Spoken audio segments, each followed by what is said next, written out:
బిస్మిల్లాహిర్రహమానిర్రహీం. మిత్రులారా, ఈ రోజున ఈదుల్ ఫిత్ర్ అంటే దాన ధర్మాల పండుగ. దీన్ని రంజాన్ అని చెప్పేసి కూడా అంటారు. అందరికీ మనస్ఫూర్తిగా ఈదుల్ ఫిత్ర్ శుభాకాంక్షలు తెలియజేస్తున్నాను. ఈ సందర్భంలో రంజాన్ యొక్క సందేశాన్ని కూడా నేను వినిపించడానికి ప్రయత్నం చేస్తాను. చూడండి, మనలో ఎవరైనా ఏదైనా ఉద్యోగం సాధించామనుకోండి, ఆ ఉద్యోగానికి చేరే ముందు ఒక శిక్షణ ఇవ్వడం జరుగుతుంది. సంవత్సరమో 2 సంవత్సరాలు 6 నెలలు మొత్తానికి ఆ ట్రైనింగ్ పీరియడ్ అనేది ఉంటుంది. ఆ ట్రైనింగ్ పీరియడ్లో అతను సక్సెస్ఫుల్గా ట్రైనింగ్ పూర్తి చేసుకున్న తర్వాత అతని యొక్క డ్యూటీ ఏంటంటే ఉద్యోగంలో జాయిన్ అవ్వాలి. ట్రైనింగ్ను పూర్తి చేసుకుని అతను ఉద్యోగంలో జాయిన్ అవ్వలేదనుకోండి, అతను తీసుకున్నటువంటి ట్రైనింగ్ అంతా కూడా వ్యర్థమైపోయినట్టే కదా. సేమ్ అదేవిధంగా రంజాన్ అనేది ఒక శిక్షణ మాసము, మనకు శిక్షణ గరిపే మాసము, మనలను రీఛార్జ్ చేసే మాసము, మన విశ్వాసాన్ని పటిష్టం చేసే మాసము, మనలను దైవానికి మరింత దగ్గర చేసే మాసము. ఈ మాసంలో కఠినమైనటువంటి ఉపవాసాల ద్వారా శిక్షణ పొందినటువంటి మనము ఒకవేళ ఈ రోజు నుండి లేకపోతే రేపటి నుండి మన మామూలు జీవితాన్ని మళ్ళీ మనం కొనసాగించామనుకోండి, మనము తీసుకున్నటువంటి కఠినమైనటువంటి ఉపవాసానికి, ట్రైనింగ్కు, ఈ శిక్షణకు ఏదైనా అర్థం ఉంటుంది, పరమార్థం ఉంటుందో ఒకసారి ఆలోచన చేయండి. కాబట్టి సోదర మహాశిలారా, దీన్ని మనం ఒక చక్కటి అవకాశంగా మలుచుకోవాలి. మనల్ని మనము పూర్తిగా ప్రక్షాళన చేసుకోవడం కోసము, మనల్ని మనం పూర్తిగా మళ్ళా రాబోయే 11 నెలల పాటు కూడా దైవంతో ఒక ప్రగాఢమైనటువంటి సంబంధాన్ని కలిగి ఉండే విధంగా, చెడులకు దూరమయ్యే జీవితాన్ని గడిపేవానిగా మనల్ని మనం మలుచుకునే ఒక చక్కటి అవకాశంగా దీన్ని మనము చేసుకోవాలి.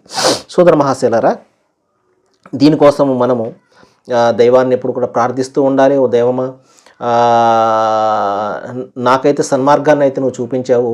రబ్బనా లా తుజిగ్ కులూబనా బఅద్ ఇద్ హదైతనా వహబ్ లనా మిన్ లదున్క రహమా, నా హృదయాన్ని తిరిగి అపమార్గం వైపునకు వెళ్లకుండా నన్ను రక్షించు అని చెప్పేసి దైవాన్ని మనం ఎప్పుడు వేడుకుంటూ ఉండాలి. సోదర మహాశిలారా, ఎందుకంటే విశ్వాసం అనేది అమూల్యమైనటువంటిది.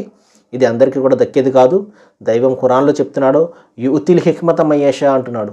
నాకు తలచిన వారికి నేను ఈ విశ్వాసాన్ని, ఈ దైవం పట్ల ఈ భీతిని, ఈ భయాన్ని, ఈ ఆధ్యాత్మికతను నేను ప్రసాదిస్తాను, ఈ సన్మార్గాన్ని నేను ప్రసాదిస్తాను. వమ్మ యుతిల్ హిక్మత ఫకద ఊతియ ఖైరన్ కసీరా, ఎవరికైతే ఈ సన్మార్గం దక్కిందో, ఈ జ్ఞానం ఎవరికైతే దక్కిందో వారు ప్రపంచ సంపద అంతా కూడా పొందినట్లే అని చెప్పేసి దైవం చెప్పడం జరిగింది. కాబట్టి సోదర మహాశిలారా, మరణం తర్వాత రాబోయే జీవితాన్ని నిర్ణయించేది ఇదే. కాబట్టి ఈ విశ్వాసమే, ఈ సన్మార్గమే. కాబట్టి ఇది చాలా అమూల్యంగా మనము దీన్ని కాపాడుకుంటూ ఉండాలి, బలోపేతం చేసుకుంటూ ఉండాలి, ఇంకా స్థిరపరచుకుంటూ ఉండాలి. సోదర మహాశిలారా, అనుక్షణం కూడా దైవాన్ని ప్రార్థిస్తూ ఉండాలి. ఎప్పటికప్పుడు మనము దీన్ని ఇంప్రూవైజ్ చేసుకోవడానికి, మనల్ని మనము ప్రక్షాళన చేసుకోవడానికి ఎప్పుడు కూడా ప్రయత్నం చేస్తూ ఉండాలి. ఏదైతే మనము శిక్షణ తీసుకున్నటువంటి, ఈ 4 రోజుల పాటు తీసుకున్నటువంటి శిక్షణ ఏదైతే ఉందో, శిక్షణ ద్వారా మనము రకరకాలైనటువంటి చెడుల నుండి దూరం అయ్యాము, రకరకాలైనటువంటి కొత్త విషయాలు మనము తెలుసుకున్నాము, ఆరాధనలు మనం ఎక్కువగా చేయడం మొదలుపెట్టాము, దైవ గ్రంథాన్ని ఎక్కువగా మనం అనుసరించడానికి ప్రయత్నం చేశాము. ఇప్పుడు పొందినటువంటి ట్రైనింగ్ ఏదైతే ఉందో సోదర మహాశిలారా, దీన్ని ఇంకా మనం బలోపేతం చేసుకోవాలి, ఇంకా మనము దాన్ని పటిష్టం చేసుకోవడానికి ప్రయత్నం చేయాలి.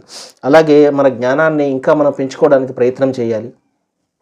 ఎప్పటికప్పుడు రోజుకు మనము ఈ జ్ఞానాన్ని వృద్ధిపరచుకోవడానికి, తెలుసుకున్నటువంటి జ్ఞానాన్ని నలుగురితో పంచుకోవడానికి మనం అందరం కూడా కృషి చేస్తూ ఉండాలి. అదేవిధంగా దైవం ఏదైతే మనకు ఈ హద్దులు నిర్ణయించాడో, ఈ హద్దుల పరిరక్షణ చేసుకుంటూ చాలా జాగ్రత్తగా ఈ జీవితాన్ని గడపాలి. ఎందుకంటే ఈ నేటి నుండి మళ్ళా ప్రాపంచిక తలుకు బెళ్ళకులు మళ్ళీ ఆకర్షించడంలో, ఈ ఆకర్షణలో పడిపోయే ప్రమాదం ఉన్నది. ఈ 4 రోజుల పాటు ఒక రకమైనటువంటి ఆధ్యాత్మిక వాతావరణం ఉంటుంది, ఒక బలమైనటువంటి సంఖ్యలు మనల్ని బంధించేసి ఉన్నట్టుగా ఉంటుంది. కానీ ఈ రోజున సంఖ్యలు విడిపోయాయి, మనము ఫ్రీ అన్న భావన కానీ వచ్చినట్లయితే మళ్ళా రంజాన్కి ముందు ఉన్నటువంటి జీవితంలోనే మళ్ళీ తిరిగి వెళ్ళిపోయే ఒక ప్రమాదం ఉన్నది. కాబట్టి మనము కేవలము రంజాన్కు సంబంధించి మాత్రమే విశ్వాసులము కావు, 11 నెలలు మొత్తం 12 నెలలు కూడా మనము విశ్వాసులమే.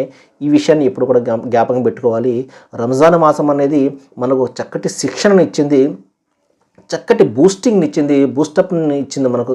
దాన్ని జాగ్రత్తగా ఉపయోగించుకుని మరింతగా మనము మన విశ్వాసాన్ని పటిష్టం చేసుకోవడానికి, అదేవిధంగా సమాజంతో మన సంబంధాలను పెంచుకోవడానికి, సమాజంతో మరింతగా మమేకమయ్యి సమాజం యొక్క ఉద్ధరణ కోసము, సత్సమాజ నిర్మాణం కోసము పనిచేయడం కోసము ఇది మనము చక్కటి అవకాశంగా మలుచుకోవాలి. తప్పించి రంజాన్ వద్దని పెట్టేసి ఈ రోజు నుండి మళ్ళీ మన మామూలు జీవితం గడపడానికి ఎంత మాత్రం కూడా ప్రయత్నం చేయకూడదు. సోదర మహాశీలరా. కాబట్టి మన లక్ష్యం ఏంటంటే దైవధర్మం ఏదైతే ఉన్నదో దైవధర్మాన్ని ప్రపంచంలో సంస్థాపన చేయడము, మంచిని పెంపొందించడము, చెడు నుండి ప్రజలను వారిస్తూ ఉండడము, ఒక సత్సమాజ నిర్మాణం కోసం మనం కృషి చేయడము, ఇది మన ప్రధానమైనటువంటి లక్ష్యము. ఈ విషయాన్ని మనము ఇందులోనే దైవం యొక్క ప్రీతి ఉన్నది, పరలోక ప్రాప్తి ఇందులో ఉన్నది. ఈ విషయాన్ని మనం ఎప్పుడు కూడా గమనిస్తూ ఉండాలి. కాబట్టి సోదర మహాశీలరా, సోదరిమణులారా, మరొకసారి మీ అందరికీ కూడా ముస్లిం సోదరులకు, ముస్లిమేతర సోదరులకు, అదేవిధంగా ఈ నెల రోజుల పాటు కూడా ఎంతో ఓపికగా ఇస్లామిక ప్రత్యేక కార్యక్రమాన్ని వీక్షించినటువంటి నా సోదరులకు, సోదరిమణులకు అందరికీ కూడా నేను మనస్ఫూర్తిగా ధన్యవాదాలు, దైవానికి మనస్ఫూర్తిగా కృతజ్ఞతలు అర్పించుకుంటున్నాను. అదేవిధంగా ఈ నెల రోజుల పాటు మనం విన్నటువంటి విషయాల పట్ల దైవం మనకు మంచి అవగాహన కల్పించాలని, మనమందరం కూడా ఆ విషయాలను ఆకళింపు చేసుకుని మన జీవితంలో వాటిని మనం అనుసరించాలని దైవం మీకు నాకు మనందరికీ కూడా ఇహపరలోకాల్లో సాఫల్యాన్ని ప్రసాదించాలని, మనం ఇక్కడ వెచ్చించినటువంటి ప్రతి క్షణానికి కూడా దైవం ప్రతిఫలాన్ని ప్రసాదించాలని అదేవిధంగా నేను మనస్ఫూర్తిగా కోరుకుంటూ దైవాన్ని ప్రార్థిస్తూ అందరికీ మరొకసారి ఈదుల్ ఫిత్ర్ రంజాన్ పండుగ యొక్క శుభాకాంక్షలు తెలియజేస్తున్నాను. వాహిరు దవానా అనిల్ హమ్దులిల్లాహి రబ్బిల్ ఆలమీన్. జై హింద్. సర్వేజన సుఖినో భవంతు. Thank you.